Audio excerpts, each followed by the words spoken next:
President, we have known for years that big tech puts profit over our children's safety. Every parent will tell you this is an issue of concern for them.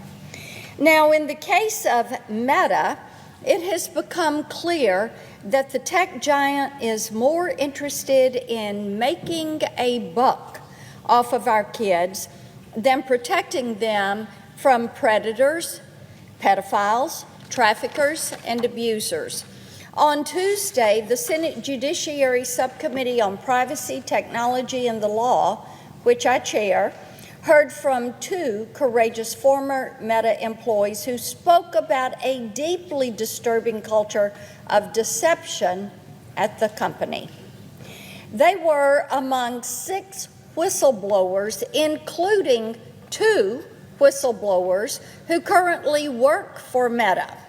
Now, these whistleblowers are sounding the alarm, and thank goodness they are courageous and they are stepping forward to help protect our children.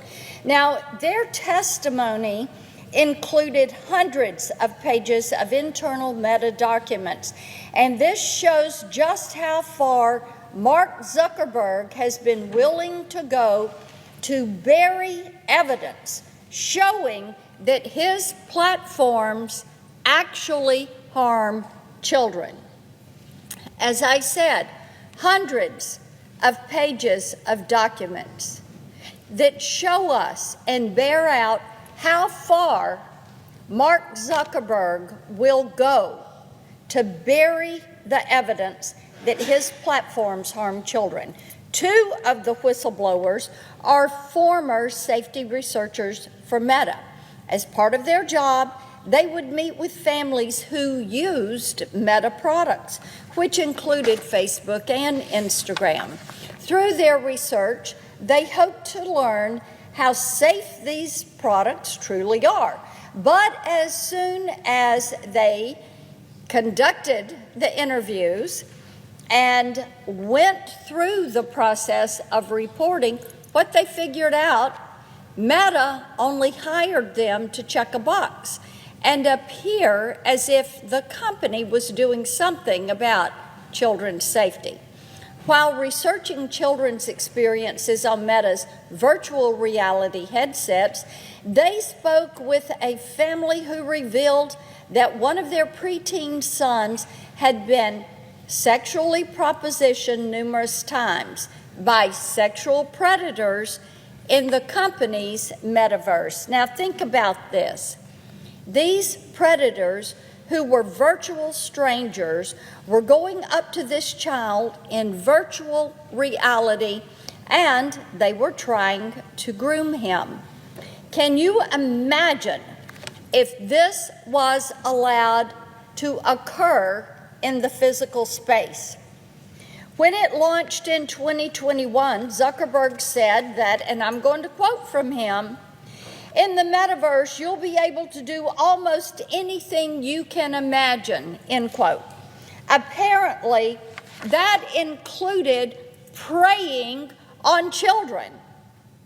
For the child who is using the headset and in virtual reality, it's as if they are talking directly to the predator. We know that the physical and physiological impact and the psychological impact on children is no different as if it occurred in person. There is plenty of research that bears this out. Now, this shocking information would cause any responsible company to reevaluate their product and try to figure out how to stop this from happening. But after the interview with the family, the whistleblower supervisor, get this, the supervisor ordered them to delete the audio recording and the written records about what the child had experienced. The child admitted they were propositioned numerous times. Meta didn't want to know that, and they were so offended by this because it might hurt their profit that they told the researchers to delete the audio recording of the child admitting this, and then to expunge the written records about what the child experienced. Unfortunately, what we have learned, this is not a one-off. According to the whistleblower's testimony, this suppression of damaging information is the norm at Meta. Starting in 2021, the whistleblowers alleged that Meta directed its legal team. Think about this. The C-suite is ordering the legal team to review any internal research about youth safety in virtual reality. In some cases, they killed research that documented how Meta is exposing children to harm. So they know it. They don't want you to know it. How dare a parent have what they want to protect their child? So they want to just sweep it away. The reason they did this was simple. Meta's executives wanted to eliminate any evidence that they would require them to take an action to protect children. In the words of Meta's lawyers, they needed to, and I quote, establish plausible deniability, end quote.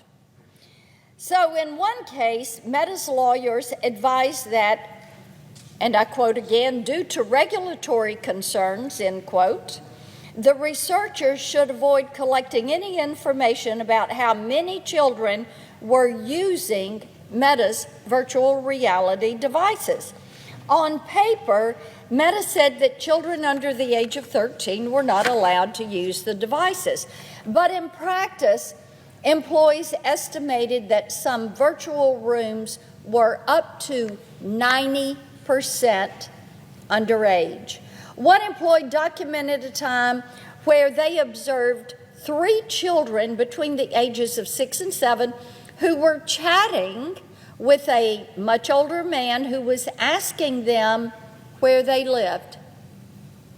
These are babies. They have on the Oculus headset. They are in virtual reality. They have their avatar.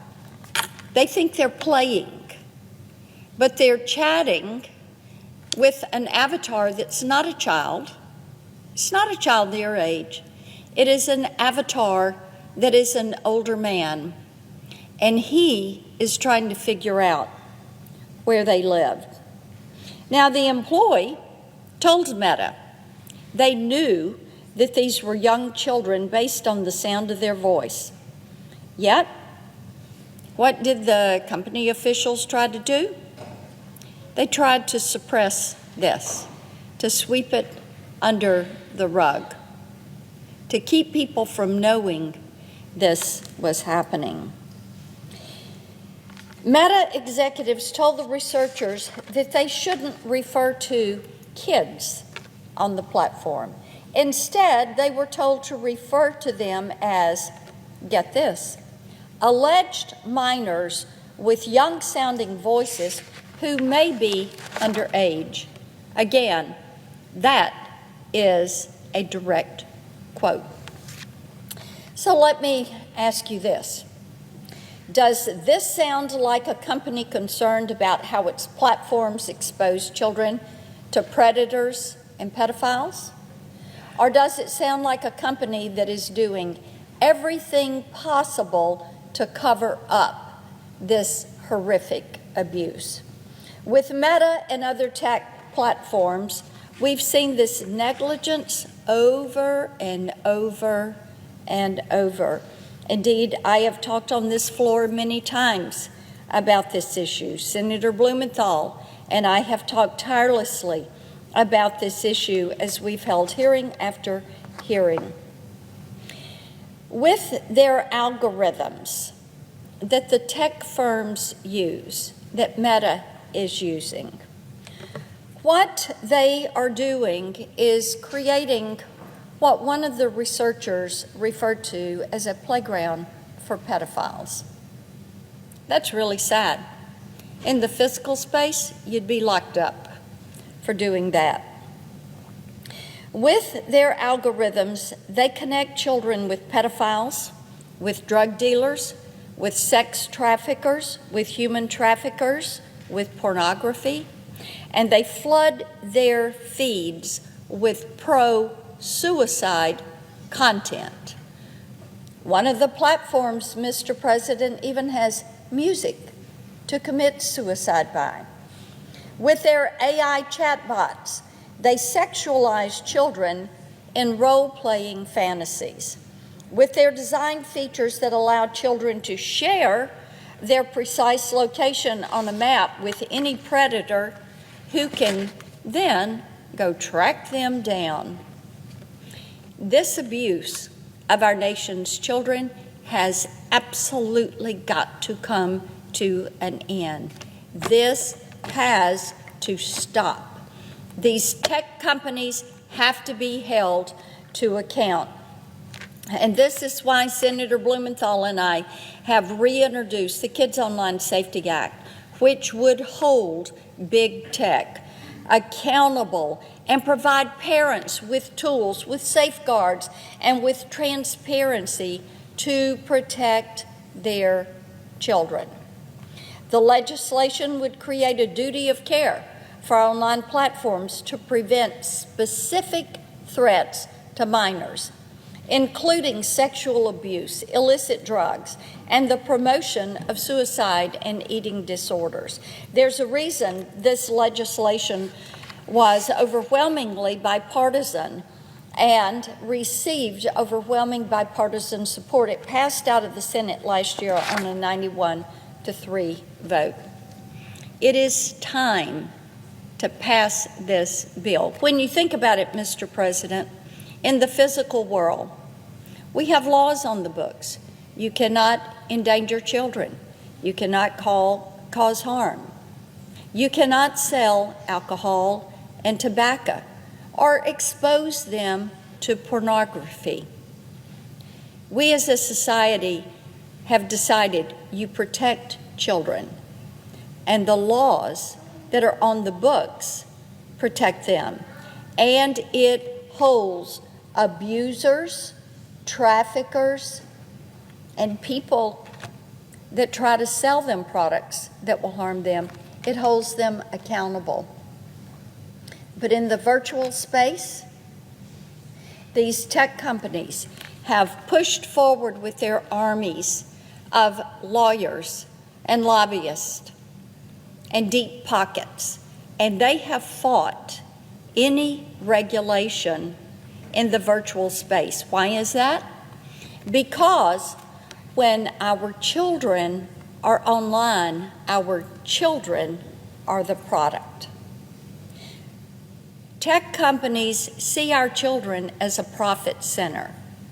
It is a way to make a buck, to keep children online and on their phones.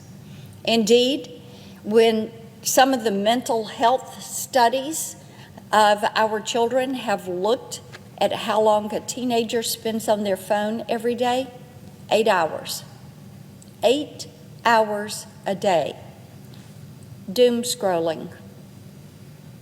Going deeper into holes where they may be getting eating disorder content, pro-suicide content, or possibly even being introduced to a drug dealer, a trafficker, a pedophile.